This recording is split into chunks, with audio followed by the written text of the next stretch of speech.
a la conferencia de conciertos que hemos organizado de la Asociación Amigos de la Orquesta de Extremadura, que retomamos como una actividad, como la primera actividad que hace nuestra asociación.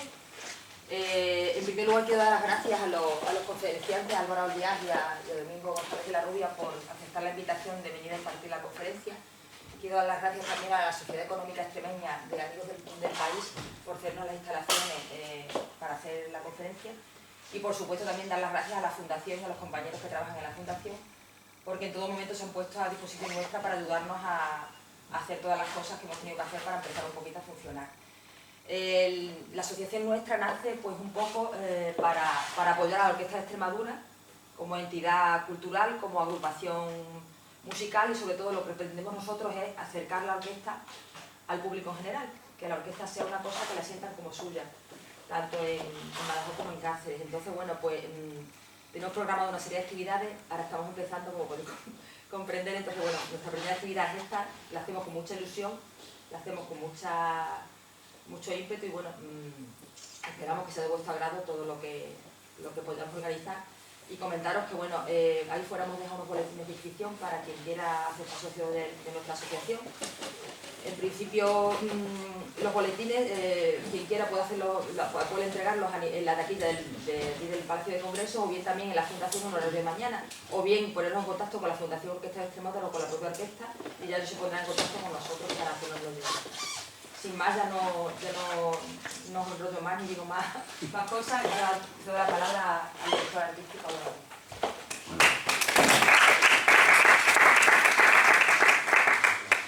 Buenas tardes, bienvenidos. Hoy es para mí, por ejemplo, es una conferencia más, porque aunque hace tiempo que no hacemos esta actividad, digamos que entra dentro de una cadena de conferencias que en algún momento pues, nos dimos a organizar, ¿no? Pero en realidad no es una más, es una en la que parte un proyecto muy especial, yo creo para todos nosotros, como muy bien Gloria ha dicho, que es el nacimiento, ¿no?, de la Asociación de Amigos de la Orquesta de Extremadura, que es una cosa que yo creo que es importante cuando una organización así empieza. Lo importante es establecer o intentar establecer vínculos entre la agrupación a la que representa, que en este caso es la Orquesta de Extremadura, que no deja de ser la orquesta de todos los extremeños, pero de alguna manera muchas veces las instituciones acaban bueno, pues viviendo en una especie de limbo, de mundo, y aunque evidentemente tenemos la suerte de tener muchos abonados y además muy fieles y muy cariñosos, que yo siempre lo digo, nace de alguna manera de ese intento de querer tener un contacto más cercano con el abonado, de querer saber un poco desde la institución de la orquesta, pues bueno, cuál es el sentido, cuáles son las impresiones, etcétera, de lo que se va programando, de lo que se va dando, y bueno, para sobre todo intentar acercar un producto de mayor agrado para todo el mundo, y muchas veces pues a lo mejor poder hablar y poder compartir determinadas inquietudes que podamos tener o que pueda tener el abonado, y entre todos pues bueno, programar actividades en las que todos estemos más a gusto y que podamos y gocemos de la música pues cuanto más mejor, que al fin y al cabo yo creo que es el objetivo de todos nosotros, tanto de los que formamos parte como profesionales de la orquesta como de los que venís a escuchar los conciertos. Hoy además tenemos la suerte de contar con Domingo, que bueno, muy pocas veces se tiene la suerte de poder contar con un compositor al que se le va a estrenar una obra mañana y que pueda, bueno, pues explicar cuáles han sido su motivación, su idea a la hora de desarrollar la obra, el por qué sí, el por qué no, y más que nada, y yo creo que lo más importante es que ustedes le puedan preguntar, porque para eso estamos aquí, siéntanse libres de poder preguntar cualquier cosa, cualquier inquietud que tengan, cualquier aspecto que les resulte interesante.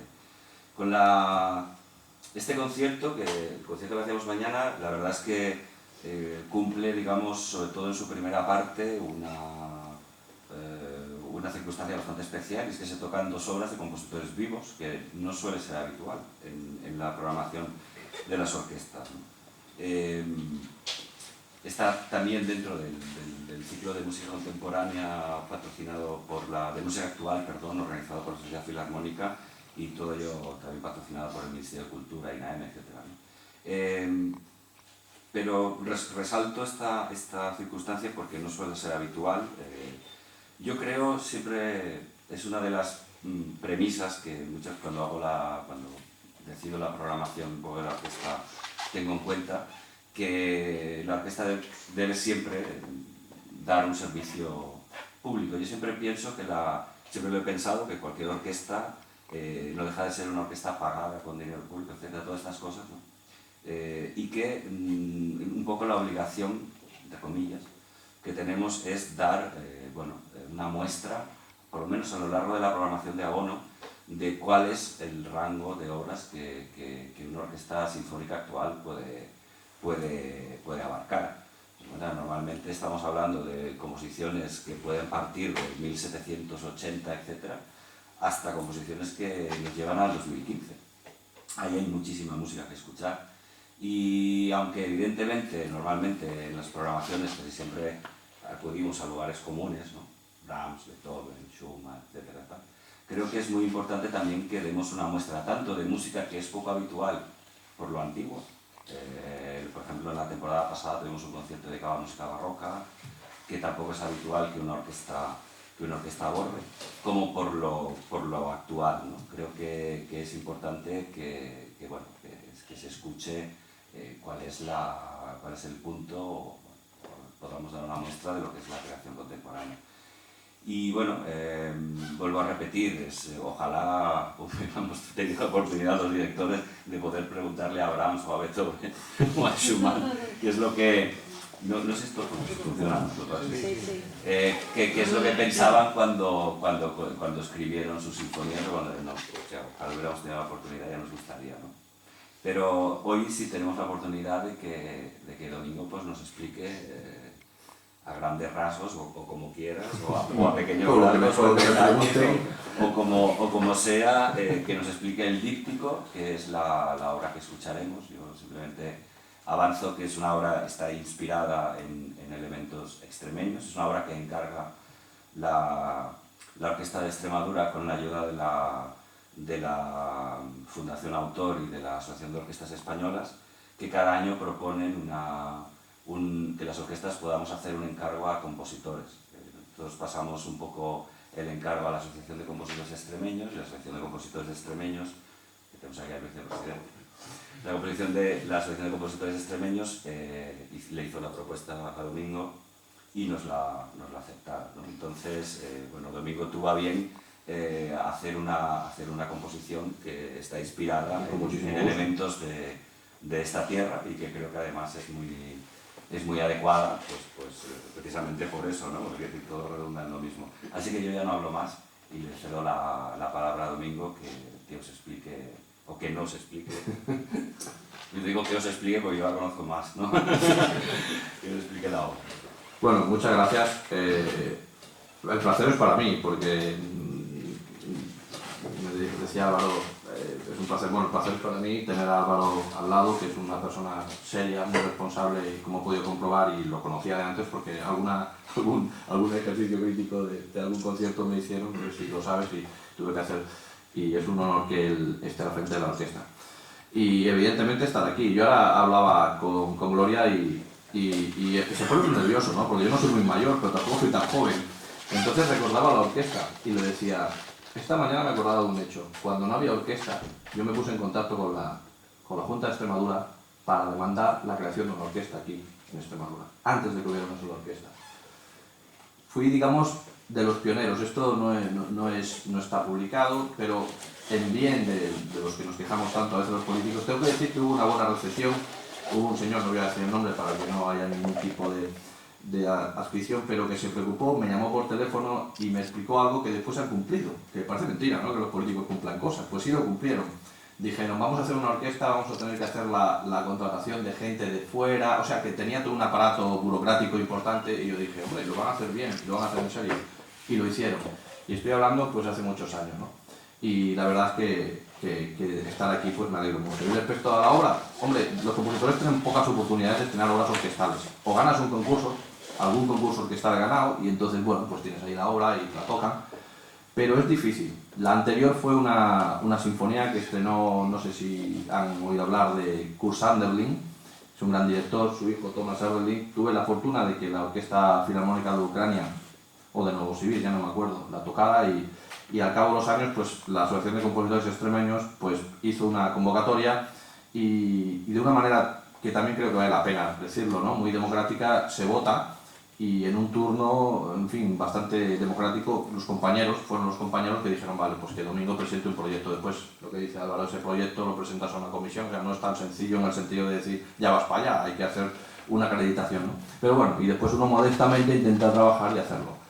¿Esta obra de qué se trata? Bueno, cuando piensas de qué va la obra, yo creo que hay la parte musical y la parte no musical, extramusical. A veces es más importante la extramusical, porque la musical, cada uno hace lo que puede, va intentando, digamos, establecer, es compositor y se supone que algo puede decir, no sé si es importante o no, no lo sé, eso lo verán los demás. Pero sí que el tema extramusical, y sí que esta obra tiene muchos temas extramusicales, ¿no? El primero es el elemento popular. En todas mis obras hay elementos populares. Lo que pasa es que aquí hay una diferencia. No quise utilizar un tema folclórico directamente. Me recordaba al respecto a Manuel de Falla. Manuel de Falla es el paradigma de la música, digamos, española del siglo XX. Para mí es, con todo respeto por lo demás, el más grande compositor español de la historia, junto a Tomás Luis de Victoria.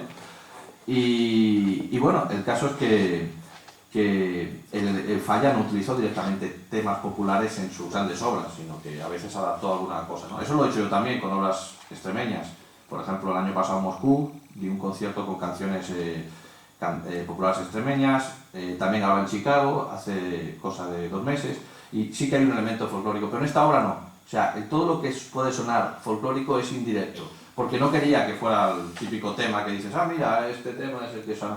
Entonces hay un ambiente. El primero se llama Noche en el Cerro de las Urdes. Bueno, yo antes hablaba también con Gloria al venir aquí y decía, no, que la orquesta está muy próxima a Badajoz y parece que Cáceres, pues que esté como más lejos, ¿no? Bueno, no se quejarán porque los dos movimientos tienen referencias a comarcas cacereñas.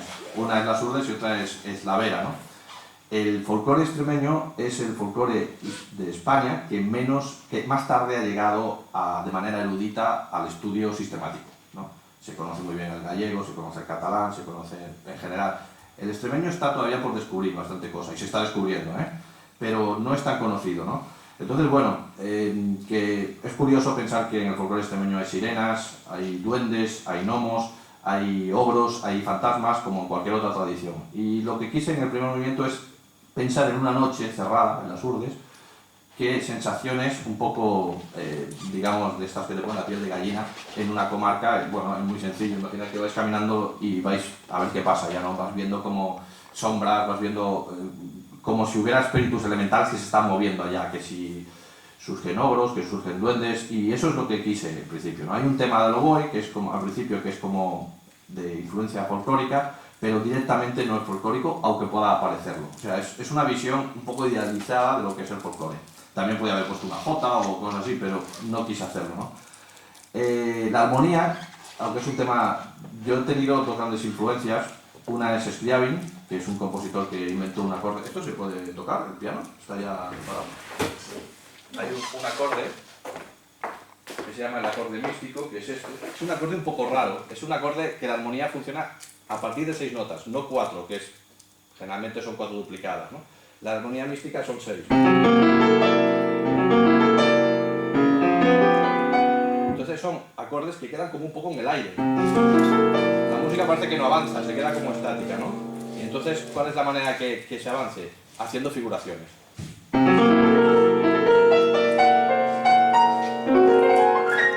Pero la armonía es bastante estática, va avanzando poco a poco. Y después hay otro elemento importante que es el pedal, ¿no? El pedal es las notas mantenidas, ¿no? Por ejemplo, y a partir de aquí, pues, van haciendo determinadas construcciones, ¿no? El sistema no es demasiado complicado, pero bueno, hace efectos que... Otro elemento curioso de la instrumentación es las campanas. hay unas campanas, sobre todo en uno de los finales, creo que es el segundo final. Sí. Porque las campanas a mí me conectan un poco con la tradición, con el pueblo, ¿no? Las campanas de las iglesias que suenan, ¿no? Entonces, bueno, al final, si no recuerdo mal, porque pero creo que algo así es las campanas. ¿Por qué? Porque las campanas en realidad te está poniendo en contacto con la realidad. En realidad los dos movimientos son nocturnos, son música un poco de tipo nocturno, ¿no? Entonces al final, cuando clarea el día, cuando vuelve la realidad, cuando suenan las campanas, es cuando el mundo de los duendes ha desaparecido. Y bueno, a nivel de entender el lenguaje, yo no me preocupo mucho del lenguaje, la verdad. No sé, me da igual si es moderno o antiguo, es que me da exactamente igual, porque es una cosa que no lo valoro. Lo que valoro es que lo que hagas modestamente funcione, ¿no? Y si tú has querido hacer eso, y más ahora en el siglo XXI puedes ver un cuadro hiperrealista, como puedes ver un cuadro de muchas tendencias, ¿no? Y bueno, lo que he intentado es eso, hacer una música descriptiva y con esos elementos populares, y después cosas curiosas. Bueno, pues sí, hay alguna bastante curiosa. Yo me estuve leyendo bastantes libros. Bueno, soy coleccionista de libros y de Extremadura tengo una buena biblioteca de autores antiguos y sobre el tema folclórico, pero también cayó uno en mis manos que era de Iker Jiménez. Con Iker Jiménez había colaborado en algún programa de radio, porque he publicado artículos de música y ocultismo, de Xiavin, de todos estos autores que han tocado estos temas. Brahms también, lo que pasa que Brahms no lo decía, pero cuando murió habló con un periodista y le dijo sus experiencias al respecto. En fin, hay un tema de eso que está por estudiar, ¿no? Y Iker Jiménez, pues ese libro habla bastante sobre las tradiciones en Extremadura. Él cuando era jovencito hizo unos viajes aquí y entonces recopiló una serie de tradiciones que las ha expuesto. Bueno, la casualidad es que yo le dije que iba a estrenar la obra, que la ibais a llevar a cabo y tal, y es una casualidad, pero el día del estreno, que es mañana, él tiene una conferencia aquí al lado, en el Corte Inglés. Y además habla de las urdes, ¿no? Inmediatamente le he enviado un mail y he dicho, mira qué casualidad, claro, porque esto no estaba preparado de nada, hemos coincidido ahí, ¿no? Y es una cosa bastante curiosa que me ha hecho bastante gracia. Y bueno, por lo demás, pues no sé qué deciros. No sé si tenéis alguna pregunta. No sé. ¿Puede considerarse obra programática o no? Podría ser. Pero sí, creo que sí. De hecho, yo soy bastante amigo de las obras programáticas, bastante. Siempre necesito un estímulo exterior. Generalmente o literario o pictórico. Pictórico también, porque de pictórico he publicado algunas obras sobre Dalí, sobre pintores simbolistas belgas, y alguno que por ahí, Mondrian, sobre lo que se llamaba la Bauhaus, o sea, la relación de música con todo esto, pero creo que sí, sería un poco colorístico, ¿no? Sí, tienes razón, es un programa. Pasa que estrictamente el programa, ¿cuál es? A veces la música te engaña, porque tú vas componiendo y no piensas que las campanas es el final, cuando por ejemplo los duendes se van. El segundo movimiento verán que es muy rápido, bueno, hay unas figuraciones, los duendes están jugando. Hay un libro que habla del folclore en la Vera, que habla de que los duendes se meten en las casas, cuando se meten en los establos, que están haciendo travesuras, ¿no? Y estas cosas, y en realidad es lo que están haciendo, y al final la música se calma y se van, ¿no? Entonces sí que se puede, alguien podría establecer un programa, es decir, ver las escenas que están saliendo, sí, podría ser. A veces lo piensas, a veces no. Yo me acuerdo de una obra que hice sobre maestros de té chino, porque es otro del tema oriental, es un tema que también me interesa, y en una conferencia vi una chica que había hecho allá un estudio de que se veía el agua del té, que si no, bueno, yo no había hecho nada de eso. Pero bueno, esto le pasa a veces, ¿no? Es verdad. A lo mejor a Álvaro dirigiendo y dice, seguro que ha hecho eso, porque es un efecto, ¿no? Y no sé. ¿La razón del título de díptico? Díptico porque son dos movimientos. A mí me gustan más tres, pero esto es una cosa que los encargos es curioso porque dices, bueno, pues tienes un encargo y qué bien. Pero a veces lo tienes que limitar. De hecho, reconozco que yo comencé el tercer movimiento, pero por tiempo no había ya, o sea, no entra. Esto es un problema porque los encargos están muy bien, pero también te limitan, te dicen, tiene que durar esto, tienes que adaptarte y está muy bien porque es una oportunidad, pero a veces también va bien para que tú te pongas las pilas y digas, pues no sé, no me voy a alargar porque a veces la música, alargarse tanto, no sé, así todo lo haces corto y a lo mejor te has alargado, que igual me he alargado, pero que que no sabes nunca cómo... Pero díptico es porque hay dos partes, simplemente. ¿Son diferenciadas las dos partes o son...? Sí, son diferenciadas, está hecho con un poco de intención. La primera es lenta, o bueno, lenta, sí, es lenta, es más descriptiva, es un tipo nocturno, y en la segunda ya sí que pensé más, jugué un poco con la música, no me preocupé mucho si aquello era tonal, atonal simplemente quise jugar un poco. La verdad es que es bastante próximo a la tonalidad, a lo que se considera. Pero bueno, hay una cosa que un compositor, y lo sabe el compañero extremeño, tenemos una ventaja. Nosotros no tenemos una tradición sinfónica. O sea, cualquier trabajo sinfónico que se haga de cualquier estilo, incluso de estilo más tonal que cualquier otro que se pueda imaginar, es una aportación novedosa. Es decir, si uno coge el repertorio portugués, que a mí por ejemplo me gusta mucho, y creo que tú también lo has trabajado bastante, ahí hay una tradición. Pero nosotros no tenemos sinfonías extremeñas. No tenemos grandes conciertos para instrumentos extremeños. Entonces, cualquier obra, incluso dentro del ámbito de la tonalidad, es una aportación que ya es valiosa, porque no hay. O sea, no se puede decir, no, es que estás en el siglo XX y ahí pues tienes que utilizar que si texturas, que si especulaciones. Bueno, a lo mejor hay tradiciones que llevan 100 años componiendo, ¿no? Y entonces ahí ya tienes un más... Aquí es que no ha habido. Aquí el compositor más importante del siglo XIX era Udrit, que hizo zarzuelas. Y en fin, en un lenguaje bastante, digamos, ajustado, por decir de alguna manera, a su tiempo, ¿no? Entonces, el tema del lenguaje en Extremadura no hay tradición sinfónica. Lo que está haciendo la asociación es algo muy importante, porque está haciendo que haya autores que produzcan obras aquí. Y modestamente, porque lo hacemos todos modestamente, vamos estableciendo, y a lo mejor de aquí a 15 años, los jóvenes, o de aquí a 20 años, los jóvenes dirán, bueno, esto ya han hecho esto, ¿no? Ahora nosotros vamos a hacer otra cosa. O sea, que hay una función pedagógica en este tipo de, se puede decir así, de obras. No queremos romper de entrada, vamos, a veces lo hemos hablado, ¿no? De romper porque hay una función pedagógica también de crear un status quo. Yo soy de Mérida, me fui a Barcelona de jovencito, estudié después en la República de Checoslovaquia. Entonces yo he tenido una visión objetiva de lo que ha pasado con la música en Extremadura, que es muy bueno. Es muy bueno lo que ha pasado últimamente, es muy bueno, porque hay una orquesta, hay unos medios, hay muchas cosas, ¿no? Pero también te permite ver a nivel histórico dónde está, y es verdad que al no haber orquesta no había tradición sinfónica. Al no haber posibilidad de estudiar, aquí no se podía estudiar hace 30 años dirección de orquesta, ¿no? Supongo, no. Ahora tampoco, ¿eh? Ah, tampoco, pues fíjate. Imagínate. Y composición, no sé si... Sí, composición sí, pero hace 30 años imposible. O sea, fue una suerte que yo estuviera en Barcelona, porque allí sí que podía estudiar eso.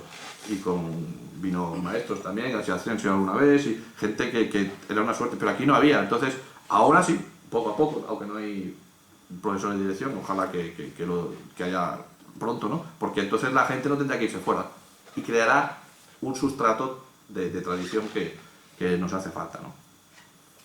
Yo también, perdona, Sí. yo también soy de la opinión de que o sea, y poco a lo mejor parece que esté defendiendo lo mío, ¿no? Pero la orquesta está haciendo una labor muy importante, porque claro, la orquesta creo que tiene una temporada de abonos regulares 2003, la Pascual, lo sabe todo, sí.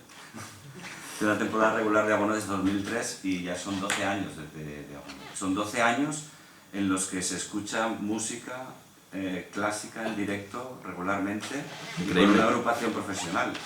Y eso al final crea un hábito. Sí. Eso, imaginemos, sin orquesta, pues no hubiera nacido Díptico, no hubiera nacido la obra de Enrique Muñoz del año pasado. Ni tantas que crecerán, ¿sabes? Ni las obras de Jerónimo, es muy importante que exista, porque de alguna manera dinamiza digamos, todo este círculo, todo este mercado, entre comillas, ¿no? Es muy importante. Claro. Es importantísimo, importantísimo. La orquesta hay que defenderla con uñas y dientes. Hace un tiempo hubo un periodo difícil. Yo fui uno de los que escribió una carta diciendo la importancia cultural que tenía. La orquesta es muy importante. Además, Extremadura está bien colocada, aunque parezca a veces que, bueno, en todos sitios hay problemas, los hay en todos lados. Pero hay comunidades que son económicamente más poderosas y no tienen orquesta. O sea que aquí hay cosas que se hacen muy bien y lo que decía él, yo me encontré de todas maneras una cosa curiosa, porque a veces también hablamos de Extremadura, yo me encontré una cosa rarísima que no he podido investigar mucho, es que se tocó en el año 30 la Sinfonía Heroica en Almendralejo. Yo no sé quién la tocó, bueno, hay el programa, pero me quedé de piedra, se lo dije a mi padre que nació allá, o sea que en Extremadura había pequeños brotes, sí, se tocó la Heroica de Beethoven, pero imagínate en aquella época. Pero con una orquesta extremeña. Eso ya no lo sé, Claro, bueno, igual pero que- la Heroica en Almendralejo tenía su mérito porque todo eso es Entonces, Sí, también Moreno Torroa dirigió Rosa Fernanda Claro. en el López Ayala. ¿no? entonces o sea, hay cosas que faltan por hacer, pero hay un deseo, ¿no? Hay una tradición, después hay unos trabajos de folclore impresionantes, con grandes folcloristas, que han llevado un trabajo. Después hay un desconocimiento bastante grande de lo que es la estructura musical de las canciones populares. Hay influencias castellanas y andaluzas por el lado, pero la música extremeña más pura seguramente está en los sitios más escondidos, de los sitios donde es más inaccesible llegar, ¿no? En ese caso, el tema de las urdes, el tema de esas comarcas es importantísimo porque, de hecho, las melodías son bastante más extrañas de lo que se pueda pensar, ¿no? Porque no han tenido mucho contacto y entonces eso las ha salvaguardado.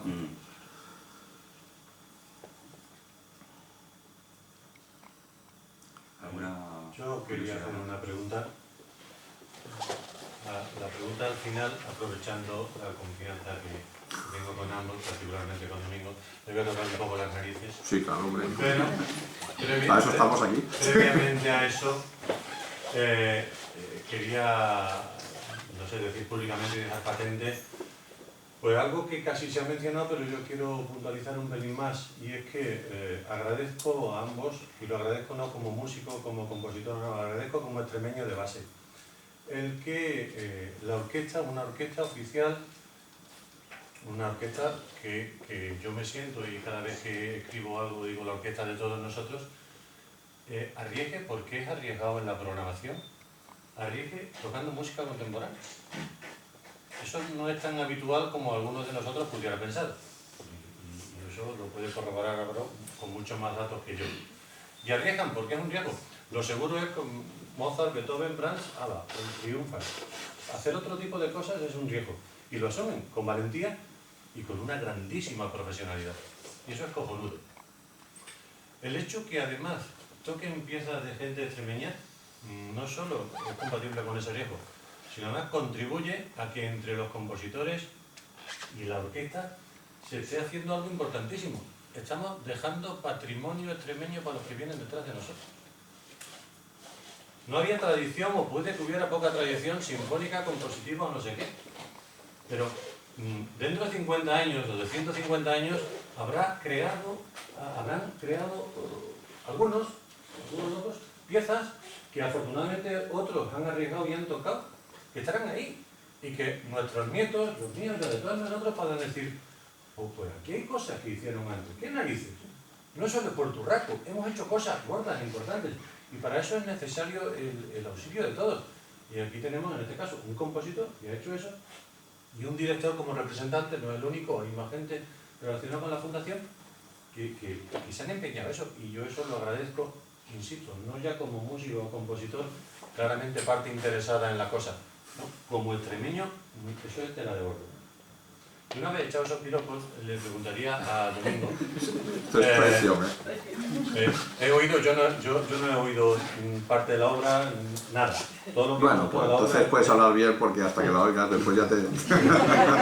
lo mismo que conocen todos ustedes, y lo que me llega es, sí, pues hay una referencia ahí, no explícitamente folclórica, no descaradamente folclórica, hay un cierto grado, no sé cuánto, de sublimación, de elaboración, fantástico, es lo que debe hacer uno, no copiar, la copiar ya está en la naturaleza, lo hace mejor que nosotros.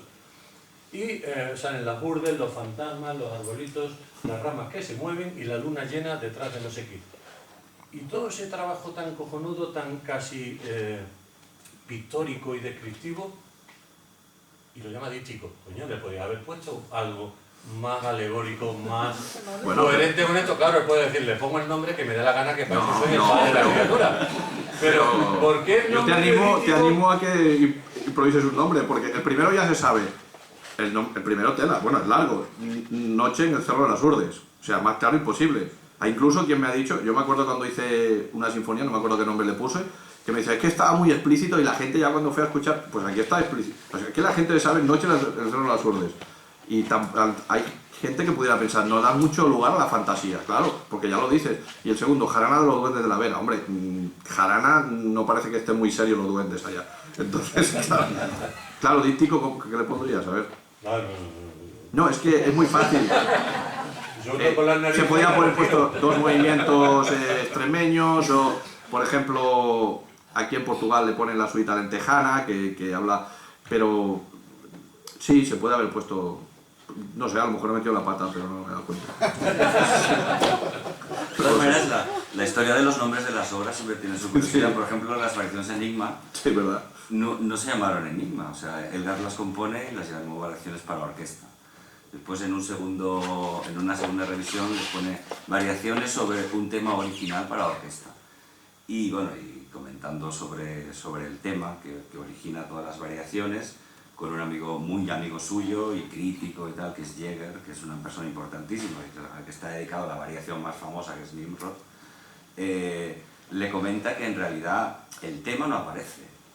Ya aprovecho para empezar. El tema no aparece en las variaciones Enigma. Según Elgar, el tema no aparece. O sea, lo que nosotros escuchamos al principio como tema, para Elgar no era el tema. O sea, él tenía una especie de idea de que el tema siempre está presente, pero nunca es explícito. Entonces el amigo, en la partitura de piano, sobre el tema, escribe Enigma, ¿no? Y el editor dice, uy, esto es cojonudo. Entonces, le pone el nombre de las variaciones Enigma, las variaciones cuando Elgar nunca había pensado que se llamaran variaciones Enigma, ¿no? Por eso digo que lo de los títulos muchas veces es muy... Hombre, Eso hablar yo de títulos. Eso me anima porque eso significa que a lo mejor en algún momento algún editor la va a editar, pero bueno, no sé. No, pero eso son cosas... El tema extramusical es divertido. Yo voy a dar otro tema extramusical que incluso a Álvaro le va a hacer gracia. Hay una parte de la partitura que pone, la parte de arpa pone homenaje a H. Así lo puse, homenaje a H. Yo dije, cuando el arpista vea esto, lo puede saber, pero no sabe lo que es. Es Honegger. ¿Por qué Honegger? Porque hay 4 compases clavados de Honegger. O sea, es un homenaje a Honegger. ¿Y por qué homenaje a Honegger? Porque cuando componía esta obra tuve suerte. Me fui en un anticuario y encontré un manuscrito de Honegger. Sí, tengo un manuscrito de Honegger. Todas las anotaciones del estreno que tuvo en Barcelona, de puño y letra, firmado y dedicado. Bueno, imagínate. Esto es una suerte, él lo sabe, y me imagino aquí también, es una suerte como... Vamos, te toca la lotería, porque yo no sé ni qué puede valer eso. Es que es la anotación del estreno, ¿eh? Y está... Entonces, claro, dije, esto es una suerte enorme. Y como estaba componiendo la obra, la parte de arpa, cogí 4 compases del principio y los puse allá. Y por eso pone homenaje a H. No tiene ningún sentido que se pueda pensar que yo he cogido 4 compases por alguna otra razón, porque la obra no tiene 4 compases, tiene más de 400. Pero que es curioso, ¿no? Esa parte como un poco, pues eso, un poco esotérica, ¿no? Dice, ¿y esto qué es? Homenaje a H, ¿qué pinta ahí esto? Pues es porque encontré el manuscrito de Honegger, que es un compositor que supongo que deben conocer, ¿no? Que a mí además me gusta mucho y dije, pero qué suerte, ¿no? Y en esa parte hay 4 compases, me parece que es de Juana de Arco, podría ser, no recuerdo ahora. Y bueno, es una cosa curiosa, ¿no? Se mezclan ahí las cosas. Bueno, nosotros, la orquesta, que hemos estado trabajando la obra hasta esta mañana, y hilando un poco con lo que ha apuntado Jerónimo sobre la música actual y tal, y todas estas cosas, que muchas veces es verdad que en el receptor, ¿no? En el abonado, en el público, en el asistente al concierto, pues genera cierta inquietud, ¿no? Yo recuerdo que yo en la primera temporada, no sé si es la primera o la segunda, que mayor, tocamos una obra de Dutillé. Dutillé murió en el 2013 y programamos una obra de Henri Dutillé que se llamaba Mystère de l'Instant, que era para cuerdas y percusión. Y sé que esa obra produjo grandes llagas, ¿no? Entre la gente dice, ¿esto qué es? Esta es una obra maravillosa. Pero bueno, es una obra de una escucha, bueno, pues que evidentemente si esperas escuchar una melodía, pues no vas a escuchar una melodía, vas a escuchar un tratamiento tímbrico, una especie de estudio sobre qué se puede hacer con las cuerdas de una orquesta, hiladas todas sobre lo que puede significar un instante, ¿no? Lo que te puede generar un instante. Y esa es la... Y sé que evidentemente no... Pero como he dicho antes, creo que es una es una obligación, de cierta manera, ¿no? Tenemos que dar y que ofrecer lo que y aún así todo, pues, no sé, soy menos que hubiera un poco más, ¿no? No es fácil, pero bueno, lo continuaremos haciendo.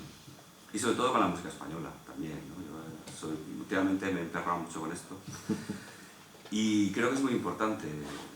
Hay música española maravillosa, olvidada, absolutamente olvidada por los cajones de... Es que somos tan patéticos los españoles en general que no tenemos ni un catálogo. Que si yo como director quiero programar, no sé, una obra de Conrado del Campo, bueno, eso es un genio. No sé ni la plantilla que tiene, no sé ni dónde está, no puedo mirar la partitura, si no me voy una mañana a las GAE, como ya he hecho, y me sacan allí un legajo con una partitura amarillenta que la coges y se te caen las manos, y ese es el material que hay, ¿no? Entonces, no sé, me parece la verdad muy triste, porque no creo que eso pase en otro país, ¿no? En un país europeo con tradición y tal, que sea Italia, Alemania. En Alemania es impensable que eso pudiera pasar, en Francia es impensable que eso pudiera pasar. Aquí no tenemos ni un triste catálogo al que acudir y tal. Bueno, no sé, continuaremos investigando y trabajando sobre ese tema porque yo creo que es un poco nuestra obligación, ¿no?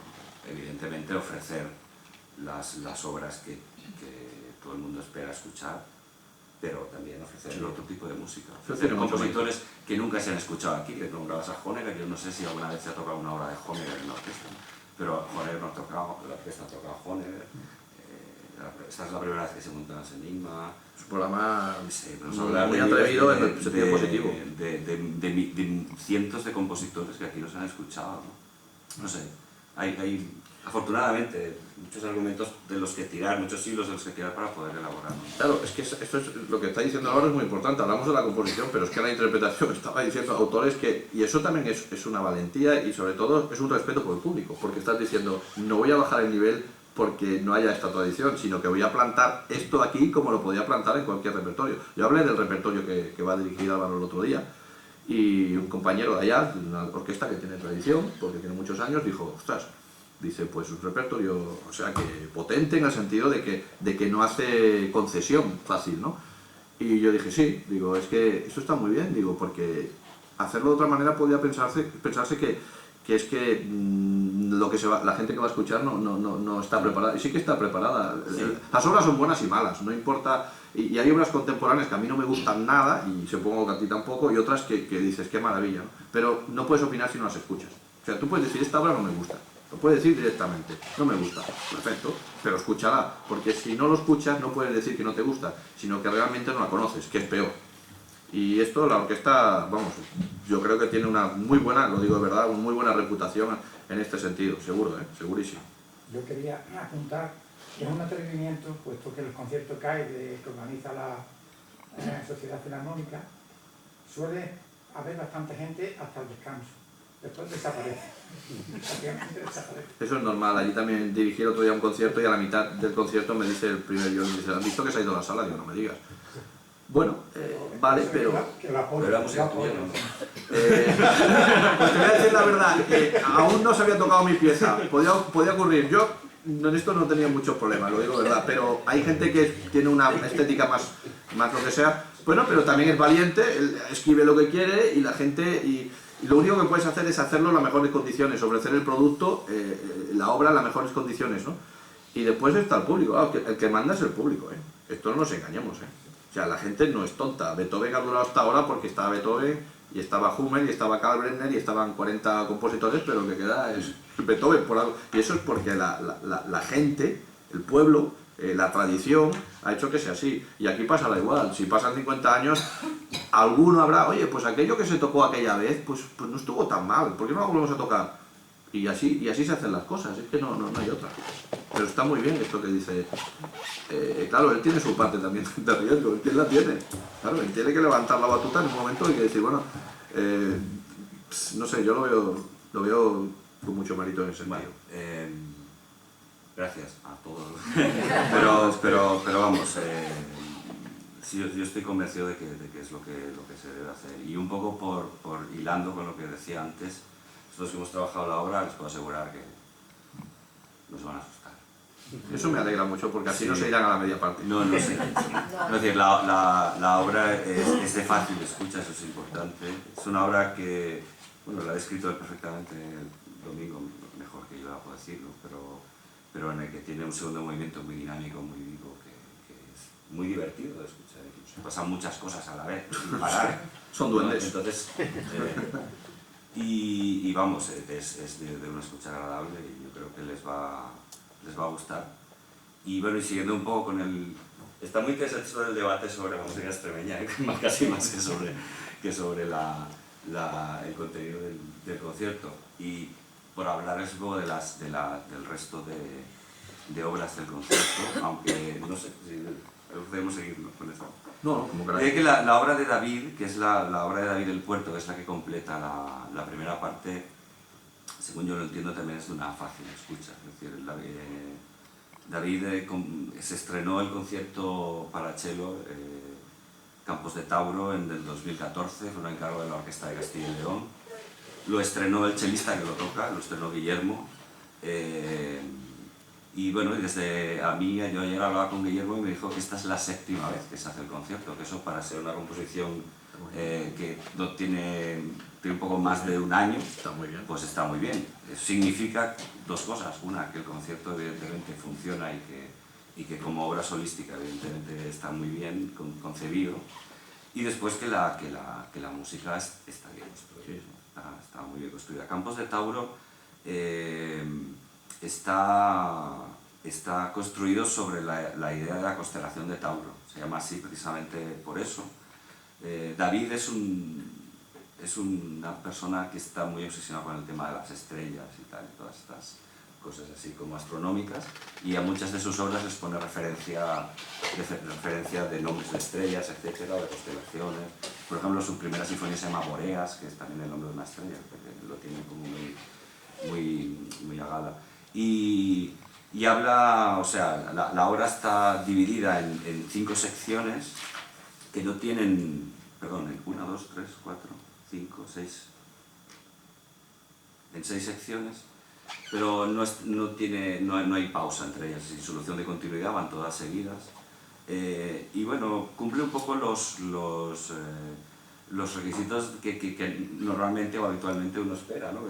Empieza con un movimiento más rápido y va alternando rápido con más calmado, con más actividad, con menos actividad, y al final construye un concierto que dura aproximadamente unos 20 y tantos minutos, que es, bueno, yo creo que muy agradable de escuchar, y es una muestra también de que se puede componer sin asustar, que eso también es muy importante, ¿no?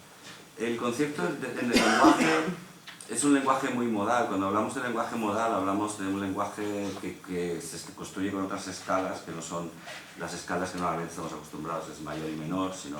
Entonces tiene unos tintes cuando se escucha, que en este caso les va a recordar muchas veces a una música como medieval, ¿no? Está escrito además con armonías, con cuartas seguidas, etcétera, que le da siempre una sensación como de música medieval, ¿no? En realidad. Eso en alguno de los puntos. Y después en otros, sobre todo en 2 momentos, David del Puerto es guitarrista, es un excelente guitarrista, además él toca conciertos como solista y compone muchas piezas para guitarra, ¿no? Y hay dos referencias a 2 piezas suyas para guitarra. La que cierra el concierto se llama Contraluz, y la primera pieza lenta que aparece se llama Ámbar, que es el nombre de una estrella. No es el nombre de una estrella, porque la estrella se llama Electra, ¿no? La estrella de la constelación de Tauro. Pero los griegos la llamaban ámbar porque destila un color anaranjado, entonces los griegos llamaban a esa estrella ámbar, y él le pone el nombre de ámbar Primero le pone el nombre de ámbar originalmente a la melodía a la pieza que compone para guitarra, ¿no? Y estos son los momentos más líricos del concierto, ¿no? Además son piezas, dos melodías muy bellas, muy agradables de escuchar, muy bonitas, muy bien hechas, que bueno, que yo creo que al final arriesgamos pero no tanto, ¿no? Quiero decir, con esto me refiero a que son 2 obras rabiosamente actuales, una desde 2014 y un estreno absoluto, pero hechas con un criterio, vamos, con un criterio, ¿no? Me ha costado un montón encontrar que esto funcionara. Pero esta es la melodía con la que finaliza el concierto, que se llama Contraluz, y la repite prácticamente textual a como es. Esta es la pieza para guitarra, ¿no?, que compone David del Puerto.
Bueno, ya ven, ¿no?, de qué tipo de música estamos hablando. Curiosamente, toda la célula que origina toda la creación melódica, ¿no?, que origina toda la creación del concierto, está precisamente en esta melodía.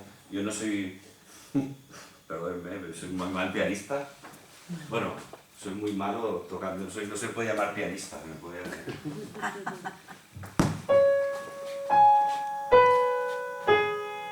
Esto empieza. Esta es la melodía que hemos escuchado ahora. Y la célula que origina todo el concierto es esta. La utiliza constantemente a lo largo de todo el movimiento. Es un poco también, pues, como curiosidad, ¿no?, para hablar también un poco de la técnica o del cómo se puede originar una pieza a partir de un criterio. Esto nos podría saber seguramente Domingo mucho mejor, pero en este caso es esta, ¿no? O sea, utiliza esa caída de segunda más tercera y a partir de ahí, digamos que genera un poco toda la pieza o toda la melodía de algunos momentos, sobre todo los más líricos, ¿no? Los más líricos. Pero además yo creo que cada compositor siempre tenéis como una especie de tic melódico, ¿no?, al que acudís muchas veces, porque precisamente la otra melodía lírica, la del movimiento ámbar, también hace la misma caída, la caída de segunda con tercera, ¿no? Y esta es otra pieza de guitarra, ¿no? Es decir, que siempre hay una especie de tic melódico al que se acude muchísimas veces. Y bueno, esto es un poco la idea de lo que escucharéis, ¿no?, en la primera parte, la obra de Domingo y la de David del Puerto. Elgar. Elgar, bueno, es una obra.